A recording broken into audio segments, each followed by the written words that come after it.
కొట్టు కొట్టు కొబ్బరికాయ వీసా దేవుళ్లకు ఫుల్ డిమాండ్. ఆ వివరాలేంటో చూద్దాం. దేశవ్యాప్తంగా వీసా దేవుళ్లుగా ప్రసిద్ధి చెందిన ప్రచారంలో ఉన్న దేవుళ్లకు భారీ గొప్ప డిమాండ్ పెరిగిపోయింది. ఆయా ఆలయాలకు నిన్న మొన్నటి వరకు రద్దీ లేకపోయినా ఇప్పుడు వీఐపీ దర్శనం దక్కించుకోవడం కూడా కష్టసాధ్యంగా మారిందట. తెలంగాణ, గుజరాత్, పంజాబ్, ఢిల్లీ, తమిళనాడు రాష్ట్రాల్లోని కొన్ని ఆలయాలు వీసాలకు ప్రసిద్ధి. అంటే ఇతర దేశాలకు వెళ్లేవారు, ముఖ్యంగా అమెరికాకు వెళ్లేవారు వీసాల విషయంలో ఎలాంటి ఇబ్బందులు రాకుండా ఈ ఆలయంలోని దేవుళ్లకు మొక్కుతారు. అలా మొక్కుకోగానే ఇలా వీసా లభిస్తుందనే ప్రగాఢ నమ్మకం కూడా భక్తులకు ఉంది. అయితే ఇది సర్వసాధారణమే కదా, ఇప్పుడు ఎందుకు ఇంత డిమాండ్ అనే ప్రశ్న ఉదయిస్తుంది. ప్రస్తుతం అమెరికా వెళ్లాలనుకునే వారికి కొత్త అధ్యక్షుడు డొనాల్డ్ ట్రంప్ అడ్డుకట్ట వేస్తున్నారు. వీసాల విషయంలో కొత్త నిబంధనలు పెట్టి కొత్తగా ఎంట్రీ ఇచ్చే వారిని కట్టడి చేస్తున్నారు. దీంతో వీసాలు లభిస్తాయో లేదో అనే బెంగ అగ్రరాజ్యంపై ఆశలు పెట్టుకున్న వారిని వేధిస్తోంది. దీంతో దేశవ్యాప్తంగా గత వారం నుంచి ఆయా వీసా దేవుళ్ల ఆలయాల్లో ప్రత్యేక పూజల టికెట్లు హాట్ కేకుల్లా ఆన్లైన్ లో బుక్ అవుతున్నాయి. ఒకప్పుడు ఆలయంలోనే కొనుగోలు చేసే ప్రత్యేక పూజల టికెట్లను ప్రస్తుత రద్దీ నేపథ్యంలో ఆన్లైన్ లో విడుదల చేస్తున్నారట. దీంతో టీటీడీ కన్నా ఎక్కువగా క్షణాల్లోనే ఈ టికెట్లు కూడా బుక్ అవుతున్నాయని సదరు ఆలయాల అధికారులు చెబుతున్నారు. ఇక సాధారణ భక్తుల క్యూలు నాలుగింతలు పెరిగిపోయాయని అంటున్నారు. పనిలో పనిగా భక్తుల రద్దీ పెరగడంతో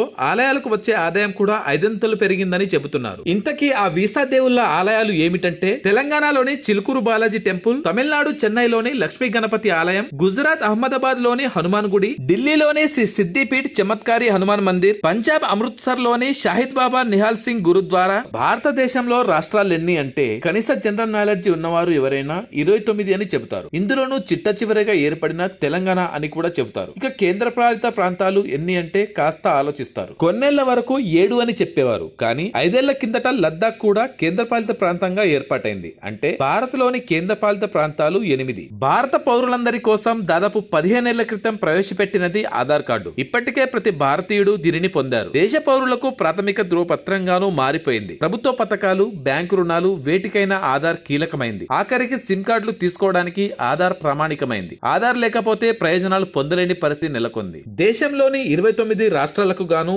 ఇప్పటికీ ఒక రాష్ట్రంలో ఆధార్ లేదంటే మనం నమ్మాలి. ఆ రాష్ట్రమే జమ్మూ కాశ్మీర్. కాగా 2019లో ఈ రాష్ట్రానికి ప్రత్యేక ప్రతిపత్తి కల్పించే ఆర్టికల్ 370ని రద్దు చేసి లద్దాఖ్ ను వేరు చేసిన సంగతి తెలిసిందే. అప్పటి నుంచి దాదాపు 6 ఏళ్లు ప్రభుత్వం లేదు. 2 నెలల కిందట జరిగిన ఎన్నికల్లో నేషనల్ కాన్ఫరెన్స్ కాంగ్రెస్ కూటమి గెలుపొందింది. కాశ్మీర్ ప్రజలకు ఇప్పటికీ ఆధార్ కార్డులు లేవు. కుంకుమ పువ్వు పంటకు ప్రసిద్ధిగాంచిన కాశ్మీర్ కు పాకిస్తాన్ తో సరిహద్దులున్నాయి. గతంలో చైనాతోనూ సరిహద్దు ఉంది. ఉగ్రవాదులు మరియు చొరబాటుదారుల ముప్పు ఎక్కువ. ఉగ్రమూకలు దాడులకు పాల్పడుతుంటారు. భద్రతా బలగాలకు సవాలు విసురుతుంటారు. భద్రత కల్పించడం రక్షక దళాలకు కత్తి మీద సాము. ఈ నేపథ్యంలోనే భద్రతా కారణాల దృష్ట్యా జమ్మూ కాశ్మీర్ లో ఆధార్ కార్డుల జారీని నిషేధించారు. నకిలీ ఆధార్ కార్డులను సృష్టించి చొరబాటుదారులు ప్రవేశించే ప్రమాదం ఉండటంతో ఆధార్ జారీని నిలిపివేశారు. ఇక్కడి ప్రజలకు గుర్తింపు ప్రయోజనాల కోసం ఇతర ధృవపత్రాలను ఇస్తున్నారు. కాగా కాశ్మీర్ లో కొత్త ప్రభుత్వం ఏర్పడినా ఇప్పటికైతే ఆధార్ జారీ కష్టమే. ఆంధ్రప్రదేశ్ తో పాటు తెలంగాణలోను పలు ప్రాంతాల్లో కోళ్లకు వైరస్ విషయం టెన్షన్ పెడుతోంది. ప్రధానంగా తూర్పు గోదావరి జిల్లా పెరవలిలో బర్డ్ ఫ్లూ నిర్ధారణ అయ్యింది. ఈ నేపథ్యంలో మిగిలిన కోళ్లను నిర్మూలించేందుకు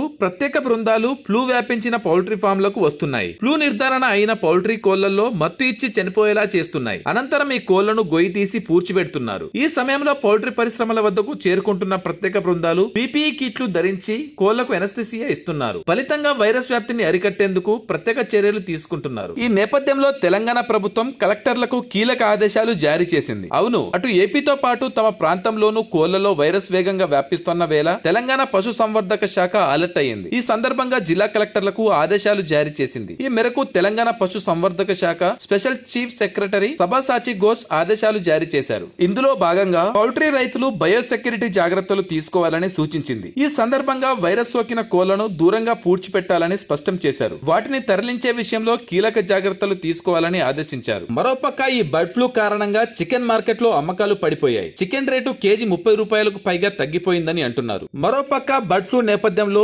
తూర్పుగోదావరి జిల్లాలో అంగన్వాడీ కేంద్రాలకు కోడిగుడ్ల సరఫరా నిలిపివేసినట్లు చెబుతున్నారు. కాగా ఏపీలో వివిధ ప్రాంతాల్లో చనిపోయిన కోళ్ల నుంచి తీసిన నమూనాలను మధ్యప్రదేశ్ లోని భోపాల్లో ఉన్న national institute of high security animal diseases కు పంపారు. వీటిలో తూర్పు గోదావరి జిల్లా పెరవెలి, పశ్చిమ గోదావరి జిల్లా వెల్పూరులోని పారాల నుంచి పంపిన శాంపిల్స్ ఏవియన్ ఇన్ఫ్లుయెంజా పాజిటివ్ గా గుర్తించారు. అమెరికా అధ్యక్షుడు డొనాల్డ్ ట్రంప్ నోటి నుంచి తాజాగా వచ్చిన పదం ఫెంటనిల్. మెక్సికో, కెనడా నుంచి వచ్చే వస్తువుల మీద సుంకాలు విధించేందుకు వీలుగా ఆర్థిక అత్యవసర పరిస్థితిని ప్రకటించిన ఆయన నిషేధిత ఫెంటనిల్ లాంటి మాదక ద్రవ్యాలు అమెరికాలోకి అక్రమ మార్గాల్లో ప్రవేశించడం వల్ల ప్రజారోగ్యం సంక్షోభం ఏర్పడుతోందన్న ఆందోళనను వ్యక్తం చేశారు. సింథటిక్ డ్రగ్స్ ముడి పదార్థాలను అక్రమంగా తరలిస్తున్న నేరగాళ్లకు చైనా అడ్డుకట్ట వేయలేకపోతుందని, అందుకే ఆర్థిక అత్యవసర ఉత్తర్వులు జారీ చేసినట్లుగా వైట్ హౌస్ పేర్కొంది. అంతేకాదు, మెక్సికోలో మాదక ద్రవ్యాల అక్రమ రవాణా ముఠాలతో ప్రభుత్వంతో సంబంధాలు ఉన్నాయంటూ తీవ్ర ఆరోపణలు చేయటం సంచలనంగా మారింది. డ్రగ్స్ తయారీ, రవాణాకు మెక్సికో సర్కారు సహకరిస్తుందని, ఇవన్నీ అమెరికాకు చేరి ఓవర్డోస్ కారణంగా ప్రతి ఏడాది వేలాది మంది అమెరికన్లు మరణిస్తున్నట్లుగా వైట్ హౌస్ ఆందోళన వ్యక్తం చేస్తోంది. ఈ నేపథ్యంలో అసలు ఈ ఫెంటనిల్ ఏమిటి, దాని కత్తెంది అన్న వివరాల్లోకి వెళితే ఆసక్తికర అంశాలు వెలుగు చూస్తాయి. ముందుగా ట్రంప్ నోటి నుండి వచ్చిన ఫెంటనిల్ విషయానికి వస్తే, మనం వంటల్లో వినియోగించే గసగసాలు తెలుసు కదా, వీటిని తయారు చేసే మొక్కను పాపీగా వివరిస్తారు. దీని నుంచి ఓపియం అనే డ్రగ్ ని తీస్తారు. ఈ కారణంగానే పలు దేశాలు, విదేశీయులు తమ దేశానికి వచ్చే సందర్భంగా తీసుకొచ్చే సామాన్లలో గసగసాలు ఉంటే తీవ్రమైన నేరంగా వివరిస్తారు. బ్యాన్ వస్తువుల జాబితాలో గసగసాలు కూడా ఉంటాయి. పాపీ మొక్క నుంచి వచ్చే మార్పిన్, కోడిన్ వంటి వాటిని ఓపియేట్స్ గా వ్యవహరిస్తుంటారు. పూర్తిగా పాపీ మొక్క నుంచి మాత్రమే కాకుండా కొంతమేర సింథటిక్ మాలిక్యూల్స్ ను ఉపయోగించి తయారు చేసే డ్రగ్స్ ను పార్సియల్లీ సింథటిక్స్ ఓపియాయిడ్స్ గా కూడా వ్యవహరిస్తారు. ఈ కోవలోకే హైడ్రోకోడోన్, ఆక్సికోడోన్, హైడ్రోమార్పినో లాంటివి ఉంటాయి. పాపీ మొక్కతో సంబంధం లేకుండా పూర్తి స్థాయిలో దాన్ని అనుసరించే సింథటిక్ మాలిక్యూల్స్ తో తయారు చేసే డ్రగ్స్ ను ఓపియాయిడ్స్ గా వ్యవహరిస్తారు. పెంటనిల్, మెథాడోన్, మెపిరిడియన్ లాంటివి దీనికి ఎగ్జాంపుల్స్ గా చెప్తుంటారు. ఓపియాయిడ్స్ మొక్కల నుంచి తయారు చేసే హెరాయిన్, ఓపియం, మార్ఫిన్, కోడిన్లలో 50 నుంచి 100 రెట్లు శక్తివంతమైనవిగా చెబుతారు. ప్రాణాంతక వ్యాధుల కారణంగా భరించలేనంత నొప్పితో బాధపడే వారికి నొప్పి నివారణ మందులుగా వీటిని ఇస్తుంటారు. ఫెంటనిల్ కు అమెరికా ఔషధ ఆహార నియంత్రణ సంస్థ కూడా ఎనాల్జెసిక్, ఎనెస్థెటిక్ లుగా వినియోగించేందుకు అనుమతులు ఇచ్చింది. ఈ రెండు నొప్పి నివారణకు, మత్తు కలిగించేందుకు వీలుగా పనిచేస్తాయి. అయితే ఈ డోస్ కాస్త ఎక్కువైనా ప్రాణాల మీదకు తెస్తుంది. కొందరిలో 2 గ్రాముల డోస్ సైతం కోమా, శ్వాస వ్యవస్థ ఫెయిల్ అయ్యేందుకు కారణమై ప్రాణాలు పోయేలా చేస్తుంది. ఈ డ్రగ్ ను వాడి చాలా మంది అమెరికన్లు ప్రాణాలు పోగొట్టుకుంటున్నారు. మత్తు కోసం అధిక మోతాదులో తీసుకుంటూ ప్రాణాలు పోగొట్టుకోవటం ఈ మధ్యన మరీ ఎక్కువైంది. 2021లో పెంటనిల్ ఓవర్ డోస్ కారణంగా 1,07,000 మంది ఒకే ఏడాదిలో మరణిస్తే 2022లో 72,000 మంది వరకు మరణించారు. 2023లో 75,000 వరకు మరణించారు. అమెరికా అధ్యక్ష ఎన్నికల్లో కీలకమైన 7 స్వింగ్ రాష్ట్రాల ప్రజలు ఎదుర్కొనే సమస్యల్లో ఫెంటనిల్ డ్రగ్ ఒకటి. అందుకే ట్రంప్ అధికారంలోకి వచ్చినంతనే ఫెంటనిల్ తయారీకి అవసరమైన ముడి పదార్థాలని చైనా అడ్డుకోవడం లేదన్నది ట్రంప్ ప్రధాన ఆరోపణ. అందుకే దీని తయారీకి అవసరమైన ముడి పదార్థాలపై 100% అదనపు సుంకాన్ని విధిస్తూ నిర్ణయం తీసుకున్నారు. Thanks for watching.